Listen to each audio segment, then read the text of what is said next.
Welcome to the Whiskey Congress. Honest, open talk dedicated to speaking the truth to those who are open to hearing it. Black, white, right, left. Most importantly, honest, bold, and fueled by good whiskey. In Whiskey Veritas, we are Whiskey Congress. Join the evolution. Whiskey Congress is back in session. Steve and I took a week off last week, and we missed some stuff, but it's good to be back together, brother. How you doing? Yeah, good, man. It just, there's a lot going on, I think, with, both of us personally, and then it's just hard to keep up with everything that's going on out in the world, and I think we both just needed a weekend to do stuff. Definitely. I had to head to West Virginia for the weekend, and anytime you go to West Virginia, you get to reset some things. It was good. I got to see my mom and my sister. It was a good time. But, also got to bounce around Morgantown for the first time in a long time. And actually, Morgantown's doing pretty well for itself, so I'm happy for it. But we missed out. We missed out on a lot, starting kind of current. So a deal was brokered to allow the Ukrainians to ship out grain. It was brokered in Istanbul, Turkey, a country considered to be basically neutral in this fight because they have ties to both Russia and Ukraine. And then Russian forces bombed Odessa, the port that was supposed to go out of. Yep. So, we'll let this happen, and here's some missiles. I guess I can't be surprised. Yeah, I guess I'm more surprised at your surprise. When I saw this deal was being brokered, I was just like... Like, they're going to let that grain get on a train or whatever, however it's going to get out, and the Russians are going to blow something up. They may not completely derail this, but they're going to do something to fuck this, to try to fuck this in some way. And sure enough, they did. Right? I mean, it is one of the most predictable things about this is that some sort of deal will be brokered, and the Russians will break it, but they will blame somebody else, right? They'll either blame Ukraine. They'll blame the U.S. for supplying the Ukrainians with weapons. So because the U.S. supplied the Ukrainians with weapons, we had to bomb the grain, right? Like, it doesn't make any sense. It's not logical, but it's... They don't need to. They don't care about logic. They don't care, and so... none of that is a surprise. So don't paint me as babe in the woods in this one. No, I'm not. Okay. It's more of just this is who we're dealing with. I do know that they were able to start exporting grain out in spite of this bombing. So, it's still happening, but, Russia just had to, just put a little knife in the back. Prior to this war, did you know how pivotal grain from Ukraine was in terms of the world food sources? I did not. I did, only just from, studying the commodities market and, from a financial standpoint. I can't say that I've known it forever, but I knew a couple years ago how critical they were there, and they've got some other unique things that they export that are pretty important that you would never think about. I think a key thing that you need to make like neon. Like the neon signs and stuff like that comes out of Ukraine. Neon is an element, so right? I don't know harvest it. Well, yeah, but I mean, there's just random things that are really critical and important that need to come out of there that aren't coming out of there because of this, and it's definitely having an impact. So some of our supply chain issues are COVID related still because. China had shut down, for an extended period of time just recently. So that slows everything down because so much is made and comes out of China. But then there's also issues with things that are not coming out of Europe, specifically Ukraine, because of this war. We're all sorts of jacked up when it comes to supply chain. But this is definitely a major impact there. That's kind of a, become a catchphrase, but it's also completely accurate. That things are just weird, and I'm genuinely nervous about stuff like not being able to get supplied. Just things in grocery stores. I'm not going to get into the weird stuff that I've been trying to buy in grocery stores, but they're out of stuff, and the hair on my neck stands up. Like, is this an indicator of a bigger problem? Yes, it absolutely is, and I got pissed at someone at work the other day. because like with me doing real estate development, Sure. obviously it's directly related to construction, and one of the jobs there's an issue getting a certain thing in, and the reason was supply chain issues, and the person from my team was just like, oh, I'm so tired of hearing about supply chain issues. You need to figure it out, and I literally had to tell her, I'm like, what do you want to call it when the thing that we need supplied can't fucking get here? When the chain of events that needs to occur this is it's exactly what this is, a supply chain issue, which is the downside of, and this is more related to China, but it's the downside of relating on so much manufacturing and things like that happening in China. But if we can't get it from point A to point B to point C where it needs to be, right, and we don't have control over it, then the reason that we can't get that thing and do what we're supposed to do is because of supply chain. And everyone's like, oh, I'm so tired of hearing about it. Yeah, everyone's like, listen, it's costing me fucking money. So yeah, I'm also tired of it, but it's the reality of the situation. And, it points to a broader problem for the U.S. in terms of what we manufacture and make here. And I'm not going to go on the bang the drum. We don't make anything in the United States anymore. Okay, fine. Yeah. But, I mean, it is something. You can bang that drum, by the way. You can, but and it's something that we need to address. But the problem is that it's not going to be fixed today, right? Like, I can't just go start making semiconductors in my basement. If I could, I'd be very, very wealthy, right? I mean, like, so if there was a company... I looked into it. Look, if there was a company that could do it, right? Like, I mean, people act like this is just something that people just are choosing not to do. Right. Right? Like, if people could make semiconductors, if they could make the chips, if they could just throw a factory together, like, you think Elon Musk wouldn't do it if he could? Right, come on! Like it's bigger, and this actually comes closer to my realm than you would think, because one of the big things with manufacturing, a lot of shit comes out of China, right? Well, not just out of China, but you need a super clean environment. So most of my experience, most of my work is in manufacturing drugs aseptically, keeping things clean. The level of cleanliness and particulate control you need to manufacture microchips is beyond what it takes to manufacture drugs that are injected directly into your body.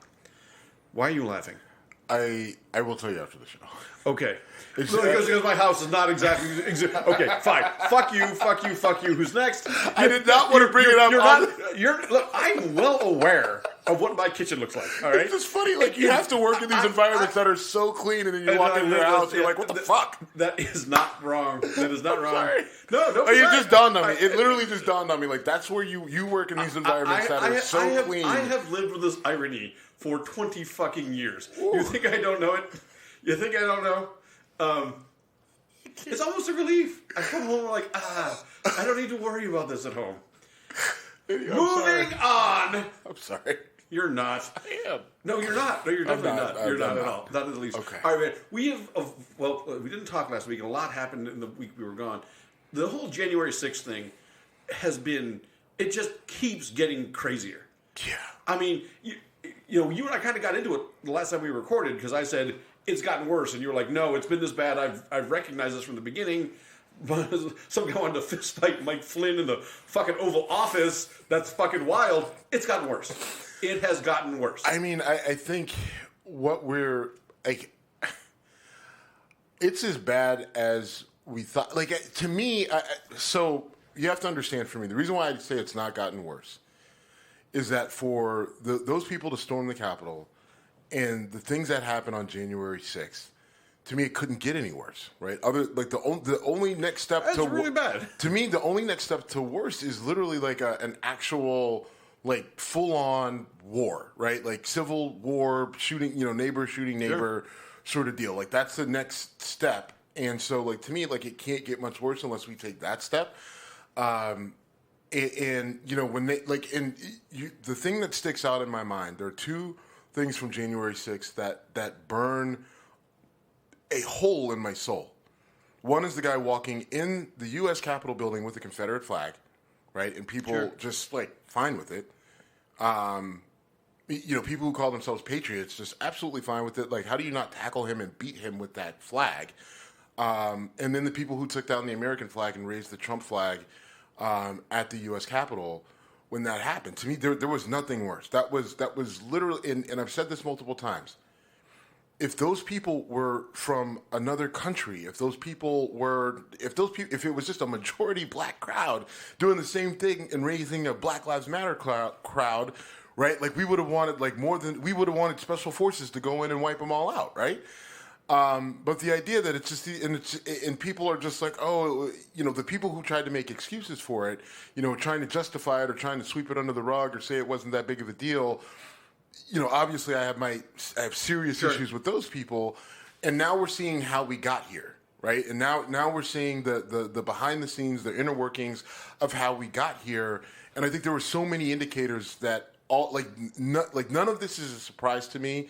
Like one of the things to watch, the craziest thing to watch on the whole January 6th thing, when they had it on TV was that Thursday.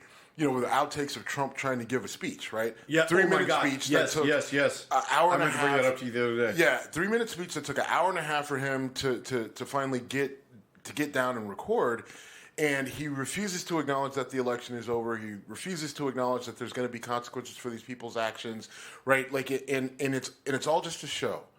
Right, and you hear Ivanka Trump in the background trying to direct him, but everybody has to handle him with kid gloves and all this other shit. Like it just, to me, it just brought it to life. Like this is what I thought that it was, and hearing the people, and what's most frustrating are the people who still support Trump and everything about this movement. That's the most frustrating part, because you can see his actions. You can hear and read his words. You can hear the words from the people who were closest to him, telling you what he was doing, what he was saying, and they still support him. And to me, that's where I feel we're just so lost, because people are so desperate they're so desperate to separate themselves from Democrats, the progressive left, whatever you want to call it, wokeism, and all. They're so desperate to push back against that they will cling to anything. They'll fall for anything, and Trump is that anything. And that's the part that disturbs me, because in a sense, it's just like, do I even want those people back that are that fucking dumb and gullible? But then at the same time, it's just like, I do want my country back, and the only way to get it back is to kind of heal it and bring it back together. But I don't know if it can be healed with that sort of infection. All right, so it's cultism. I mean, I've been using the word cult for a long time. I don't think you've ever argued with me on that, although I probably have said it more than you have. No, my only argument is that I feel that this is bigger than a cult. Right, when you've got literally a third of a country, yeah, right. Like we've never seen a cult that big. Okay, I mean, like it's the concept. But what I'm saying is that because it's so big, and we're talking about an actual political movement that is actively trying to take over our government. Like I read a disturbing article on Axios about Trump's plans if he gets back in. Like he's going to, like they have, things in place to basically purge 50, 60,000 jobs, maybe 100,000 jobs of government workers. And on the one hand, you could say, well, it's kind of bloated. We're paying a lot of people to do what, Sure. So maybe. But then when you look and you dig into and you see what they'll be, like how they'll do. I did not read that article. I'm going to guess anything having to do with oversight of the government. No, you have to read it, because there's a lot of detail in there that's important. And on the surface, if you look at it, and it's classic Trump. Right, because if you look at it on the surface, people are going to be able to defend it left and right, and they're going to say, "Oh, this is draining the swamp," and this is kind of what you said. But it's really what it'll do is, it's going to change the classification of a number of type of federal workers, which then once that classification is changed, then the president, Donald Trump, will just be able to go in and be like, "You're fired, you're fired, you're fired, you're fired," where he wasn't able to do that before. And so you got to watch and see who these classifications come down on. And the other thing, too, is that he has said it, right? In the interviews, and people have said that part of this is so that they can get rid of people that aren't loyal to Trump at every level of government, right? And so given that's dictatorship defined, exactly, right? right? So you think about what you just saw, right? You see January 6th, right? And now we know that Trump was basically like a ringleader. Well, not even a ringleader, but he was watching it, like clapping his hands like a baby watching Sesame Street. Like, hey, look at this. Look how fun this is. Look at it's great. It's all for me. Right? Like, he's sitting there watching that, and now he wants to go and purge. 5-year-old, yep. Right. Like, now he wants to go and purge the government of anyone who's not going to be loyal to him if he's reelected. Right? With the power to put people in place that will be loyal to him. And reduce the number of people in government to kind of reduce the amount of backlash and pushback that he can get so he can do whatever he wants. And then empowering people like Rudy Giuliani, empowering people like Mark Meadows, empowering people like Roger Stone and bringing those people back into the fold, right? Manafort, all the people, Mike Flynn. Bannon. Right? Get Bannon. All those people, getting them back in the fold and tightening up his inner circle.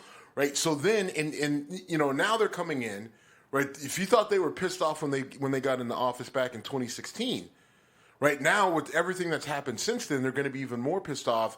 Which means, the things that they're going to try to do legislatively, executive orders are going to be even more extreme than what they were back then. And now we're talking about harming even more people. And I just think it's a very dangerous path, which the solution we may talk about later in the show, which I don't like either. I don't like it. Let's go straight to it. Let's go straight to DeSantis. Well, I mean, because I'll be honest, I think DeSantis can, and I've said this, like DeSantis can beat Trump in a primary. Yes. And he can, and I think he can beat, and the reason why is because I've already talked about DeSantis' skill set, and a lot of people think he's just this dumb Florida bumpkin guy. He is not. Right? We've been holding off on this topic. I'm just letting go with the leash. Go for it, because you spelled this out, and it is 100% accurate. I mean, like, people think that DeSantis is just this idiot, and he's not. I think, and I've said this. I think I've even said this on the show. But DeSantis is playing dumb. Right, he's playing dumb. He's using some of the Trump isms, the Trump mannerisms, and things like that. But the guy's not dumb, right? You can call him whatever you want to call him, but like, you don't have a record like his and get to Harvard. Is it Harvard Law? Yeah, I think both. So he went to both Harvard and Yale, and one he went to undergrad, and one he went to law school. Okay. But he graduated summa cum laude in both. Right, now you could say, well, just because he did, well, that's fucking hard to do. Like, you don't do that. Like, you're not an idiot doing that, right? You could say, well, Ted Cruz, like, okay, fine, Ted Cruz was also up there in terms of. But here's the thing: DeSantis does that. He goes to Harvard and he goes to Yale, and then what does he do? He goes into the JAG Corps, right? And the JAG Corps is the Judge Advocate General, which is the law. The legal side of the military, right? Like, so Army, Navy, Air Force, they all have a JAG Corps. And, those are basically your lawyers in the military. So not only does he go into the JAG Corps, but he ends up on a special unit for SEAL Team, one of the SEAL teams. Okay. Right? So he goes into the Navy, and he's working with, it's not SEAL Team 6, but there's more than one SEAL team with a number. There's 5 others. Right. And so he's their main counsel. So what his job was to do, right, was to look at their missions and from a military legality standpoint, figure out how to sort of frame these missions within, all the various legal realms that they need to, right, with the Geneva Convention and all other stuff in terms of laws as it pertains to war. So that's not a job that you just give some random idiot. Right. So he does that, and then he comes back. The DOJ says, "All right, we're gonna take you out of that position, but then we're gonna put you in to another role that is basically classified, and nobody knows exactly what he was doing." Right. But that's just it. Like, I can't tell you what it was because I have zero clearance and I have no idea. And the people I've talked to who have high levels of clearance are just like, that's above my pay grade. Right. Which is disturbing considering I know some of the people that I was talking to. Right, like so then he gets out, and then he does a couple things, and then he ends up governor of Florida. Right, now look, what I'm saying is that this guy has built a career. Right, his career before becoming governor was literally built on toppling governments and taking them over. That's what those guys do. Like, let's not get it twisted. right? We send in our special forces. Those guys go in and they're very precise and and everyone talks about their skill sets, but they're going in to fucking destroy governments. Now the governments may be very bad and they may do a lot of bad things, so we may be in the right in getting rid of whoever they are, but that's what they do. So he was going in and framing the way in which we were going to go topple other governments. And now he's the governor of Florida, and he is, basically in a dead heat with Trump for the Republican nomination, although it's early. And now we're talking about a guy who could be in the White House of the United States. Right now, is there a chance he could get in there and say, all right, everybody calm down, let's bring this thing back together? There's a chance, but it's very small and very, very small. Something you're not betting on. I am not betting on at all. But the thing is, I would rather deal with the Ron DeSantis in the White House than Donald Trump, because Donald Trump is an actual. Isn't that a change in direction for you? No. Just think about what I'm saying. I'm listening. Because I don't think Democrats aren't going to bring anybody who could beat either of these guys. Let's just be honest. No one's going to I don't know who. Hochul from New York is my only hope, and I don't even know enough about her. I just don't. I don't think that there's anybody that the Democrats could bring that are going to be able to beat either one of these guys. I'm hopeful that they are. And I'm not saying that I'm going to vote for Ron. I'm not saying that I'm voting for Ron DeSantis. I'm not saying people should vote for Ron DeSantis. But what I'm saying is that if the Democrats can't bring someone to the table that can beat either one of these guys, I would rather it be Ron DeSantis than Donald Trump. Did I tell you I plan to switch my party affiliation to Republican so I can vote in the primary? Well, I mean, that's an idea that you would have stolen from me because that's what I did. So, okay. And no, I didn't steal it from you. I did it independently. We've talked about this dozens of times. I did it, and I voted for Kasich over Trump. Right. And then I went back to independent. Okay. Well, I never made the switch. I'm going to. Yeah, I mean, and now the issue is though, if you're doing this in this rate, which means you're going to be voting for either DeSantis, the guy down in Florida or the orange guy down in Florida. No, I won't vote for either of those guys in the primary. Yeah, I'm hoping Larry Hogan becomes relevant. He's the governor of Maryland. He did not run for re-election. The candidate he endorsed lost in his primary. The Trump endorsed candidate won, and Trump, of course, is thumping his chest over that. But Larry Hogan is an interesting guy. He's a Republican, but he's a Republican who won in a traditionally Democratic state. Mm-hmm. He's a pro-gun guy. Mm-hmm. But he's also a logical, reasonable guy. And I'm working with a colleague out there who's born and raised Maryland, and she said, "Look, I'm a lifelong Democrat, but I voted for him. He's just a decent, logical guy." So Larry Hogan, listen.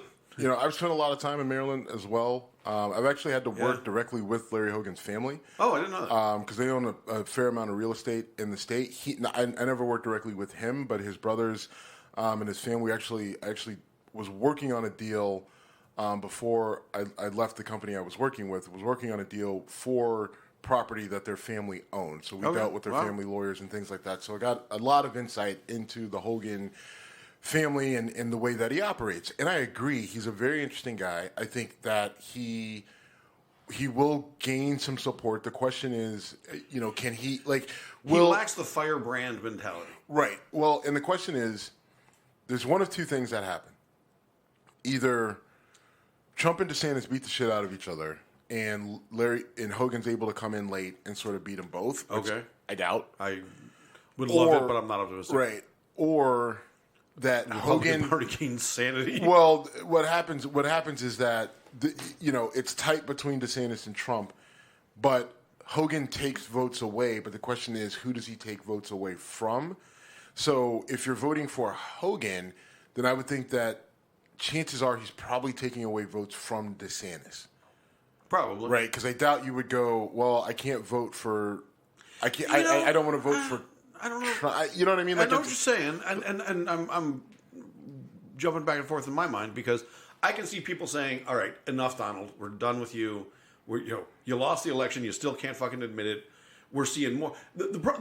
My biggest beef for the whole January 6th thing. In reality, he may actually take votes away from both of them. Right, just not enough to get himself, but not enough to get himself elected. And then my thing is, I think that DeSantis ends up winning it. If in that scenario, DeSantis debates Trump one-on-one, he takes him apart. Yeah. DeSantis will destroy Donald Trump in a debate. Yeah, and that's what he can out-Trump Trump, listen, and he can actually win with intellect. Right, and that's what I tried to explain to someone who was very, very progressive left. And she's like, Ron DeSantis, he's a dumb blah, blah, blah, blah, blah. He's so dumb. Da, da, da. I'm like, no, he's not. So I laid out the same thing I just laid out. And she's like, really? I didn't know that. No shit. A lot of because people you're didn't. a progressive. You don't know shit because you just listen to fucking memes on the internet. But anyway. And I think the issue is that DeSantis is going to get to a point where he's going to play nice a little bit with Trump, right? And then Trump is going to feel things sort of shifting towards DeSantis, and Trump is going to really kind of turn the screws on DeSantis, he thinks. And then I think DeSantis is going to open fire and go full auto, and he's going to rip him apart, not just in a debate. And the question is, will Trump even get on a debate stage with DeSantis? And I think he may. He won't have a choice. If he wants to take it seriously. No. Okay, I mean, because right. Trump's got it because Trump could just say, "I'm not debating anybody. Why should I have to? I was already president. I've proven I'm and the best everybody president loves ever." me. 80 million people voted for me. I didn't need to debate anybody, right?" And in any other circumstance, I would argue vehemently with you on that, but I can't. right, I mean, because he's said things like this in the past and ended up still kind of right. He but, dodged, yeah. But I mean, and then so I listen. But Trump does like the spotlight, so he may just do it because he may not realize the hornet's nest that he's walking into with DeSantis. I can easily see Trump completely underestimating DeSantis, thinking that DeSantis is one of his lackeys, one of his loyalists, and now he's not loyal, and he's going to turn everybody. Or think DeSantis will be happy to be my VP, which I don't think there's a chance in hell of that. No. Which, by the way, that might be the worst possible outcome. Well, that would be the worst possible scenario. Because DeSantis running the show without burning 4 years of presidency and Trump just sitting there doing Trump stuff. That is a nightmare scenario. That is the worst case scenario if they were to actually just team up. I don't see it happening though. I don't either. Though I've planted that seed in my head right now, and I'm really scared about it. Yeah, that's the one thing that I briefly thought about and said I don't want to say that out loud because I don't want that to happen. But I think I'm now and I still think my scenario plays out. Your assessment of DeSantis as a tactician, that might be the ideal thing for him. No, because he can him as president. Show, no, because I mean. He will insert a takeout mechanism. Yeah, but at the same time, I think that he doesn't want his connection to Trump to extend beyond what it already is. All right. Because he wants to lay his own ground. And I also think that DeSantis sees the history of VPs in the White House, and while he knows what he's capable of, I think he recognizes the limitations, and he also recognizes the other problem is Trump himself. He speed dials Dick Cheney and says, "How do you run it from the VP's office?" And he could. I don't. Yes, that's all possible, but I don't think that's how DeSantis is thinking. I don't know. I don't know if he has the ego. So, as much of a disgusting human being as I think Dick Cheney is, and I do. Dick Cheney was like, I don't need my name on the marquee. I've got my goals. I've got my ideals. I don't know if DeSantis is that different from that. Yeah, but the problem is trusting Trump. If the problem is when you've got, it's not just it was Cheney and George Bush, right? Right. And then everybody else was and then everybody in the VP circle, and everybody else, they were all Cheney people. Yes. Right. And absolutely. then they propped up Bush, but Trump wants his people. Good point. Right? Good point. He wants the Bannons, he wants the Roger Stones and the Giulianis. DeSantis isn't going to go for that. You're right. You know what I mean? Right. Like that, and that's where DeSantis isn't going to want to be That's on true. that That's in true. that sort of Bush situation. went in knowing, hey, Dick, I want you to run this thing. I'm sorry. Yeah. Actually, I'm not sorry. Okay, good point. Before I want to move on, but I do want to touch on the fact that Bannon has been convicted of contempt of Congress. It's a misdemeanor. I mean, yes, he has. And I put this on Twitter. All right, yes, he was convicted. That's a win for the DOJ, the rule of law. You can't just ignore a subpoena and then not show up. And here you go. And threaten. Right. So here you I'm gonna go. go Here's medieval your if they go. conviction of a misdemeanor. You know, I mean, a DUI has worse penalties than this. He'll get 30 days in jail, and then he was just on a show literally yesterday saying that Alex Jones is a great political mind and a great political thinker, one of the greatest of all times, right? Like, so all this conviction did nothing. Steve Bannon still has a platform. Steve Bannon still has access to Trump and his lackeys, and if they were to get back in the White House, he would still have access to the White House. All right, yes, like, it's a win for the DOJ. It's a win for the rule of law. He has been punished, right? He has been sentenced and found he has been found guilty. He will be sentenced. He will do 30 days in jail. He will come out looking like a homeless bum, like he always does. Every day of his life. Does he live in L.A.? Do you know? I don't know. I don't bet think he so. Does. No, I think he lives someplace. I'm sorry. I think he actually lives on the East Coast. But, okay. But he's an elitist. He's absolutely. Like he's like, and the thing is, like, Bannon, he is one of the worst. Because you heard what he said, right? When he got interviewed, you heard Bannon say, look, if it comes out that Trump is losing this thing, he's gonna come out and say he's winning it either way. He's gonna do. Oh my God, we never talked about that. His quote was, he's gonna do some crazy shit and things are gonna get wild. That's coming out of Steve Bannon's mouth. Talking to a bunch of rich Chinese executives on a yacht. No. That was him. He was on a rich. He was on a Chinese billionaire's yacht when he said that. So that leaked. So he said that wasn't a quote he expected to get anywhere. Okay, but the point is... No. Exactly. I'm agreeing with you 100%. Right. That's Steve Bannon unfiltered.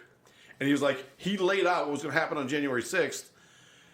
And, man, there's so much I want to go on. But but going back to it, though, you know, when you think about who you're dealing with a guy like Steve Bannon, right? Like, this actual contempt charge, and he's found guilty, and everybody's clapping. Like,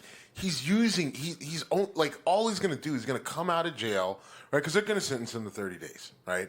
And he'll do the 30 days, and he's going to come out of jail. And what's he going to do? He's probably going to throw both his hands up high. He's probably going to have pit stains, right, on the shirt that he's wearing. He's going to throw both his hands up in the air. I can't judge pit stains because Well, I mean, technically neither. Well, actually, I can now. Now that I use spray-on deodorant, I don't have an issue with it. It's amazing. Let's talk about Steve's armpits. Degree, 48 hours, spray on deodorant, no more pit stains. But he's going to come out and they're not sponsoring us until they sponsor us. He's going to come out and he's going to claim victory when he walks out of jail. All his followers are going to clap and they're going to say it was a political imprisonment and all that other shit. And then he's just going to go back on his podcast. I wouldn't be surprised if he figures out a way to do his podcast from jail. Right, he's going to take his own phone call. We should try to interview him from jail. Gross. No, I don't. Oh, you wouldn't do it? I would absolutely talk to Steve Bannon. Absolutely, especially if he's behind bars. Because he's another guy that is easy to underestimate, but his resume is pretty spectacular too, right? I'm not saying you. Okay. I'm saying a lot of people do. Well, a lot of people do because you look at him and he looks like he looks like a guy who should be asking you for change when you're waiting for at the bus stop. Yes, and he's not. Like, he looks like a guy who should be sitting at the bar up the street from here. Yes. Right? I mean, and he probably, who knows? He probably is. He probably did when he was here for the Republican convention in 2016 or 15 or whenever we had it. 16, yeah. But I just look, I think a lot of people are clapping their hands on the left and the Democrats. Yeah, he's guilty. Like, I mean, yeah, that's a win, right? Like, I mean, you motherfuckers still can't figure this out. Like, yeah, that's a win, but that's not the type of win that you need, right? Like, I mean, congratulations, you got it. The smug victories are really always hurt the left. Because you pat yourself on the back like, oh, we got him. Oh, did you? You didn't. Still right, there. Exactly. You didn't get shit. You didn't silence him. You didn't really punish him, right? This isn't, you know what I mean? Like, all you chances are the only thing you did was put more money in his pocket. Because even more people now are going to listen to his podcast, listen to his show, whatever. See him as a martyr for the cause. Right? Like, there's so many people that are going to want to talk to him when he gets out of jail. Like, this doesn't diminish his standing with the people that he needs to have good standing with. Like, it doesn't do anything. And I get the we needed to do it. And I'm not saying they shouldn't have done it, but I'm saying, like, let's not look at this like this is something. Spiking the ball at the 20-yard line is what I always call it. I mean, we're not even at the 20. right? We're at the We're at other midfield. 20. We're at midfield. No, we didn't even make it to midfield, right? Like, I mean, shit, we're still, you fumble the ball with this situation, you're in the other team's in their own red zone. Like, come on. You got Mark Meadows up there. Why? Because he's also refusing to cooperate, and Same thing. Yeah. Well, but he's less of a martyr type. I mean, he's kind of a guy that no one gives a fuck about. Bannon has an echo chamber. Bannon has a platform. Meadows is just a dude. Yeah, I mean, his time in prison will probably be worse, right? Like if he actually gets charged and goes and the fact that Bannon got convicted, if I'm Mark Meadows, I'm shitting bricks because he ain't no Steve Bannon. No, true. I mean, Bannon will do that 30 days on his head. Meadows, Exactly. He may end up in a psych ward after, but but he hasn't. I don't think he hasn't even been charged yet. I mean, he No, he hasn't. So Yeah. I mean that's different. Yeah, let's move on. We missed a week of Biden gaffes, and I get accused all the time of being a left wing lackey by people who don't fucking listen to the shows. I don't know why I'm saying that to our audience, but Joe and Jill Biden need to shut the fuck up. I mean, look, all right, so Joe Biden has COVID. Now, there is something to be said for the fact that Joe Biden got COVID post-vaccine booster. And he's positive, but as far as I know, it's not they affecting just him. reported today he's got additional symptoms. Okay, I did not know that. But I do know that Trump had to get air flighted to Walter Reed Hospital. I mean, Trump was in legitimate risk of dying when he got COVID. I don't think that's true of COVID. I don't know if we know. We know he got airlifted to Walter Reed. We know he got and he had to monoclonal isolate. antibodies. Yeah. We know he was saying, "Am I going to die?" He was in rough shape. Okay, but Trump's also an idiot, right? Like There's that. Trump never really understood the science behind COVID. He just knew that it was scary, but he also knew that he had to play it down because it was bad for his numbers. Then they said he got it, and all of a sudden it's just like, hey, I haven't been paying attention. Am I going to die? Or Well, hold on though. listen, it's we called weren't there. Compassionate use. Okay, when but they Jim, authorize, we weren't there. I don't think it's fair to say we don't there's a reason why we don't know how bad it was. We can make estimations, but let's not say on the air that he was on the verge of, he was close to dying. I can say that they had to authorize an unapproved drug for delivery to him because they were that concerned. And I know what it takes to get a compassionate use exemption, and it's a lot. Yeah, but he's the president. No, exactly. If he was you or me. But I also think that he's the president. He's Trump. He's an idiot, and he's probably like, I want everything. They're like, you don't need this. I want it. Okay, fine. Okay. Right? Well, I mean, you don't think that couldn't have happened? No, I'm not saying it couldn't have happened. I'm saying that the fact that they had to go that route says what COVID We don't know meant. if they had to. They did. Right. He didn't know. He didn't know what monoclonal antibodies were before this happened, and he said, "Give me that shit." Well, so a doctor said to him, this is the latest, right? And he was like, "You're right." He probably said, "Gimme." Right. I mean, not too different from what Joe Rogan did. I'm a Joe Rogan apologist, no doubt.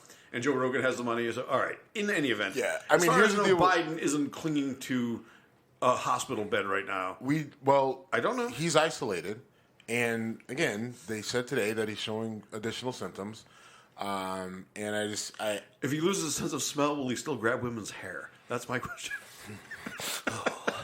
Okay, that was creepy. He does it. He's creepy. I agree. I just didn't have to watch Yell at me because he's weird. I'm yelling at you because you're making it happen 3 feet away from me. Yeah, seriously, if he loses the smell, the hair sniffer can go away. Dude, oh my God. And then Jill Biden made her fucking dopey remark, and we didn't record last week, so we didn't talk about it. What did you call it? She said the Hispanics in Texas, Latino people are as unique as their tacos. As breakfast tacos. Breakfast taco, yeah. Oh my God. And it's just like, man, I'm going to say this. This is borderline sexist, but we expect Joe Biden to say stupid shit. We held Jill Biden to a standard of, you're not that idiot. Yeah. And then she comes out and says that. Now look, I mean, she's got a long way to go before she catches the bullshit Melania did, right? I mean, in terms which she catches up to the amount of bullshit that Melania did and got accused of and did or whatever. And this is really the first major gaffe that I know of Jill Biden. It's also the first But time it's I've also, heard anything about her. Right. I mean, I've heard plenty about her, and I think she's actually like a PhD, like a She's legitimate doctor. Yeah, right. she's a medical doctor. Look, and Jill Biden has been a really good first lady to this point. I mean, her performance as first lady, I think, has been better than Biden's performance as president. For sure. That's not a high bar, but okay. But I mean, just like that is like that's a really bad gaffe. Like you can't compare a whole people to their food, right? Or which food. isn't even their food, by right? the way. Like you can't it comes off like it comes off as an elitist. Right? And then listen, and Fox News jumped all over it, and they were right. That's like red meat. That's red meat. Right. I mean, and look, it's you could say, oh, it's Fox News, and they're making a big deal of it, but it's just like, yeah, but like. They're not wrong. Like, listen, you can't ignore it and say it's not that big of a deal just because you support the person who said it. Right? Because if Melania Trump had said that shit. Oh, my God. Like somebody, AOC would have had a heart attack. I would have been AOC just would have fucking had a heart attack on the middle of the congressional floor. Right? Like, oh, my God. I can't believe it. Oh, I'm so impressed. Like, I mean, come on, man. If you're going to go, like, if you. I just like we get like the lack of consistency and intellectual honesty with everybody across the board on shit like this is frustrating. And my thing is, if you're Jill Biden or Jill Biden's speechwriter, and you can't look at this and go, "This is a terrible." I have to hope that no one wrote that. She just said it because I can just imagine being her speechwriter, her saying that. In just one of those instances where you see my notepad go up in the air and you just see the back of me walking out, right? I'm just like, I'm done. I can't. You're an idiot. I gotta go. Sorry, Doc. The lack of awareness, and I mean, we've talked about this multiple times. When you're in it, I put this on coastal elitism, whether East or West Coast. Their inability to cognate what it's like for people. Let me help you. Okay. I'm going to put this on dumbass white people doing dumbass white people shit. Right? Like, just because you have Latinos. You're not wrong. Just because you have Latinos doesn't mean you need to make a fucking reference to tacos. Just because you walk into a Mexican restaurant doesn't mean you need to say hola to everybody. Right? Like, I mean, but you don't know any other fucking Spanish. You're not wrong. Right? I walk into a Mexican restaurant and the fucking white guy in the Tommy Bahama shirt, hola! Right? Do you know any other Spanish fucking Bob? No, you don't. Sit down. Cerveza, right? por favor. The best is when they fuck that shit up too. But I mean, like, come on, just go in and enjoy the food and get out. Like, you don't need to make a connection with the people. They don't want to hear your bad, broken, not even Spanglish. Right? Like, this is just that on a way big ass scale. Exactly. That's the problem. This is on a big scale. I went on a date with a girl we went to a Mexican restaurant like a mile from where we are right now. And she chose the need to speak Spanish to them. And I was watching them roll their eyes like, shut the fuck up.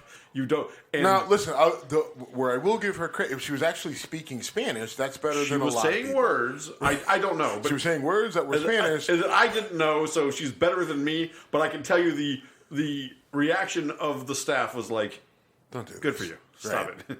And Jill Biden did that as First Lady. Only worse. Because she was, oh my God. Grand scheme, it's nothing. It goes, right? It blows it's over. nothing, but it's just, come on, stop man. it. Right. And then, I forget what Biden said right before that. Jim. Get your people. Yeah, well. then Biden, I forget what he said right before that. And I can't even keep up with him. Stop talking. You have said this, and I agree with you. I just haven't been as vocal. Not only can he not run again, he needs to just shut the fuck up. All right, so here's where I'll give Biden credit. He's not an egomaniac where everything has to be, Biden care and Biden this and Biden that and Trump, whatever. He doesn't need to do that. He knows he needs to entrust good people to do jobs for him, whether he's doing that. Feels like a shot at Obama. That came off that way, but Obama didn't call it Obamacare. No, other people called it was that. the American Affordable Care Act. Affordable Care, yes. And then Fox News made it Obamacare. Right. No, so that shouldn't. All right, I'm not blaming Obama for that, but I mean, Trump literally puts his name on everything. Every building he owns has his name on it. Biden Although is I not will an say- egomaniac. And Obama was definitely not an egomaniac. Obama wanted to be a broker of peace. It just, he was so polarizing because they said so many things about him that they couldn't back It was off. so polarizing just because he was black. That's a big... I mean, let's you be want me honest. to argue that? Right. I'm not pushing back on that. But anyway, that's the good part about Biden. He doesn't need to be the centerpiece for everything. All right. So last thing is Dave Chappelle. All right. He's back in the news. He's back in the news. This infuriates me. I know it does. Because, For good reason. Because, first of all, I'm an apologist for all things comedy. I'm an apologist for all things Dave Chappelle. I think Dave Chappelle has a good heart and is just genuinely a good person. I also think he is one of, if not the best comic of my lifetime, if not ever. Mm-hmm. And he got canceled by some Minneapolis club because he was too controversial for his anti-trans. Well, it's not just some club. I mean, it's a club. It was in big. Okay. Purple Rain. I mean, okay, all right, historic. all right. Either way, first of all, Do you not love Purple Rain? I know what Purple Rain is. Yes. No, I said, do you not love it? Oh yeah. Okay. No, the movie or the song? The movie? I have not seen that movie in 20-some years. Okay, because it's terrible. I'm just Okay. I'm just busting your balls. The soundtrack is amazing. Trying to walk me into it. Yeah, I was trying to walk trap, you you into a bitch. All right. You son of a. But no, Jim, you need to cleanse your soul in the waters of Lake Minnetonka. Anyway. Good game. I'm not on your team. Sorry, these are Dave Chappelle Prince references, but They're Prince references. from They're getting Prince references. you know what? The sad thing is that both Charlie Murphy and Prince are no longer with us, and they're both awesome. Mm-hmm. But yeah, so Chappelle's show gets canceled at that venue. Yep. It just moves to another venue. Moves to another venue. I mean, and what's interesting is why it got canceled. There were a number of trans activists who were protesting against Chappelle, and I can't tell a person what should and shouldn't offend them, right? Sure. All right. I just don't think it's fair to say that Dave Chappelle is anti-trans, right? Because the connections that people make to say, they're just like, well, because he told a joke about us, people are going to take that joke and they're going to use it to be violent against us, right? Like it'll be the basis for a violent act towards trans people because Dave Chappelle made that joke. And look, I don't buy that connection. I think the people that are violent against trans people, it's not because Dave Chappelle made a joke. It's because of that person's own ignorance that is fueled by things much worse than what Dave Chappelle said in his stand-up special. And look, because if that were the case, right, then black people should get mad every time a comic makes a joke about police beating us, right? Well, sure. Well, I mean, that could piss off a cop, and because of that joke, he's going to beat more black people, right? Like, I mean, and then everyone will look at you like you're fucking crazy, right? And you're like, no, the cops are just going to do it because they're assholes and they're poorly trained and they're racist, to it, yeah. right? Like, I mean, so I'm not going to make that connection. And if you listen to what he was saying, it wasn't that. Look, he has critiques of the trans. Look, first of all, none of us are above reproach, right? And just because you're trans or gay, and it has been very hard on you in so many different ways. You're not like from and this is where I'm standing up for comedy. You're not above it. Right, look, you can be made fun of, and the problem is if you can't, we got a way bigger problem. If we have people that have to be in this untouchable realm, in this untouchable category, and if you criticize us in any way, it's not. It's if you criticize us in any way, then it's anti us. You're a blank phobic. Right, like that. That to me is problematic, and I also think that.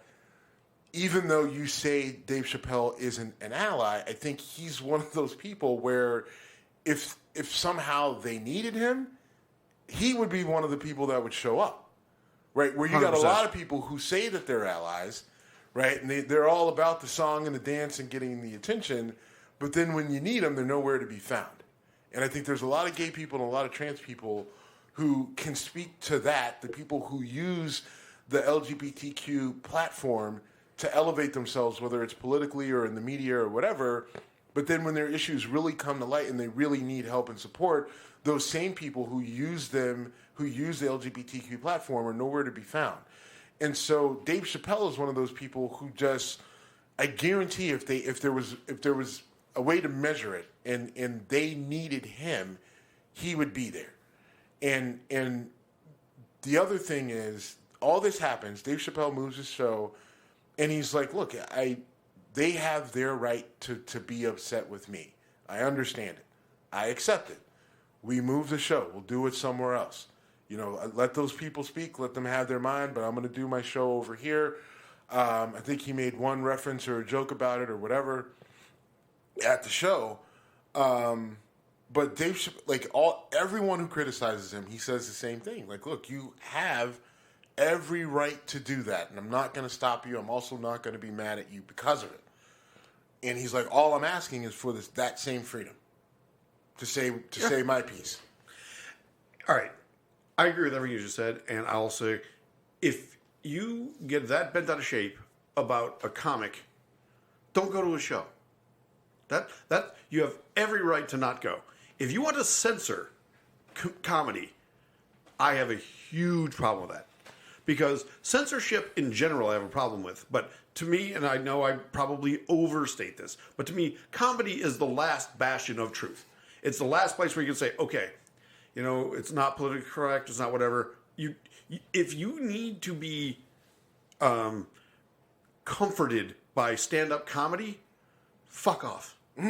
Because it's not about comfort. And some of the all-time greats, their whole shtick is making you uncomfortable. Yeah. Go Pryor, Carlin. I mean, Lenny Bruce. Right. You know, Kinnison, whatever, I can name after name. Their whole point is to rattle you a bit. And it's your choice to go or not go to listen to that. Dave Chappelle isn't making policy. He's not a lawmaker. He's not whatever. He's a guy who's trying to make you laugh. And if he makes you laugh, and he makes me laugh a lot because the guy is a fucking brilliant comic, then I'm going to spend my money and go see him. If I don't like it, I'm not going to spend my money. I'm not going to go see him. Right. And the guy at the bar, whatever, may or may not go see him, may or may not tell me Dave Chappelle's jokes, and I may or may not laugh. Who gives a fuck? If you need to show your anger at a fucking comic, you need to reprioritize. Period. Yeah, I mean, I think, look, I don't even necessarily have an issue. Like, look, if you want to protest the guy, all right, fine. I think it's misplaced, and it's just like, look, the LGBTQ community, you guys got bigger dogs to fight. You know, absolutely, you got bigger fires to put out, 100%. bigger dogs to fight. You got half the U.S. government that's out after you. Dave Chappelle is not your enemy. Dave Chappelle's not the... The funny thing is, you're not making me flash back to him talking about it. He goes, I'm going to do an impression, and he does an impression of something. I forget what it does. He goes, and I'm going to do another impression. I'm going to look into everything you ever said, anything you did, and I'm going to dig back there and find it. And when I find it, I'm going to destroy you for it because... And that impression is of you. And he points to the audience. Right. Because, look what happened to Kevin Hart. Look at what happened to other comics who... You know, in 1998, they said this. Oh, we must destroy this person. Fuck right off. Yeah, but I also think, too, like, with all of them, and Dave Chappelle and Joe Rogan, I think, have handled this the best, and it infuriates the people that want to cancel them, but it's what makes them uncancelable. Yes. Right? Because they literally say, like, all right, you're entitled to be mad, but I don't care. I'm not apologizing, and I don't care that you're mad. Right, you have every right to say all the really nasty, shitty things that you're saying about me, whether they're right or wrong. But you have a right to say them, and so be it. But I'm going to keep doing my thing, and I don't really give a fuck what you say, and that makes them uncancelable because they don't bend the knee. And Rogan did apologize when he said, they're dropping N-bombs all over the place. He was like, I shouldn't have done that. He said specifically about that thing, like, look, I shouldn't have done that. It was taken out of context, but you got to have better, sense about those things. But even still, that's not the only thing that people have come after Rogan about, certainly right? Not. Like that was they had had come after Rogan on so many other things that didn't work, and they dug and they dug and they dug, and because it's Joe Rogan, it was like eventually you knew you were going to find something to that ilk. Just given some of the other things that he said, like you figured it was there, and it was right. He owned it. Yeah. It was dumb white guy in a basement doing dumb white guy shit, and he got called for it, and so that he apologized for it, right? But he owned it. And I think that's the difference between, him and like some of these other guys, right? I mean, Kevin Hart, I think with his, what did he made a joke about if his male joke. Kid was gay, he would break a dollhouse over his head or something. But it was from 10 years prior or something like that, right? It was, no doubt. Now listen, I think it was, and he apologized for it. But he apologized for it, and then he didn't. I think. Whatever the comment, I can't remember I can't remember enough of the context to really. Not, and I think we talked about it on the show. We did. But again, because I think my question was, he apologized. No, let me finish. He didn't. He was supposed to host an award show. Yeah, the Oscars. Big award show, but he ended up not doing it, right? Because of it. Correct. And I think that was in that situation that was the wrong move. He got backlash. Because the Oscars got backlash for booking him to host it. He said, I've already apologized. I'm not doing another apology. And I don't remember I think they ultimately were going to let him do it. And he said, I'm done. Yeah. And he was just tired of it. And good for Kevin Hart. And again, I'm an unapologetic fan of actually Kevin Hart, Joe Rogan, and Dave Chappelle. And people just wanting to get bent out of shape, wanting to get butthurt. Need to shut the fuck up. I'm sorry. I'm done with the whiny. I think that the LGBTQ community has plenty to be pissed about. Yes, especially recently, right? But there's risks. You can't just be pissed at everything who says something about you, right? Like you got to focus your energy, focus your effort, focus your anger, right? Like this whole lashing out at everyone who's even remotely critical of them. You do whatever the fuck you want, right? We just said it. You got a right to do it, and all I can tell you is that you guys keep going down the road. You're not playing the game. You're not playing the game to win it, right? Like I just tell you that right now. You are not playing the game to win it, and this is bigger than just throwing tantrums on the street because there's somebody that you don't like because they said something that wasn't nice. By the way, if you ever listen to Rogan or Chappelle. Or Kevin Hart. Okay. Can we stop? If